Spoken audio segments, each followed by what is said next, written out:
Jeffrey Epstein पहले भी police के हाथों गिरफ्तार हो चुका था, मगर केस कुछ ऐसा बनाया गया कि कुछ ही महीने बाद वो वापसी आ गया।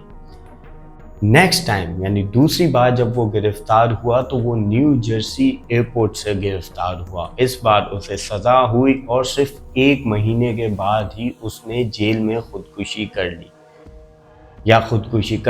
या उसे मार दिया गया, क्योंकि कुछ चीज़ें इसी तरफ इशारा करती हैं कि जैसे कि सीसीटीवी वीडियो, उस सेल की कोई सीसीटीवी वीडियो नहीं थी। दूसरी चीज़ ये कि वहाँ पर जो गार्ड्स थे वो सो रहे थे।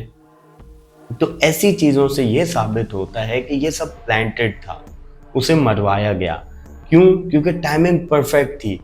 जर्नलिस्ट और जो लोग इस केस पे इन्वेस्टिगेशन कर रहे थे वो कह रहे थे कि हम बहुत करीब थे।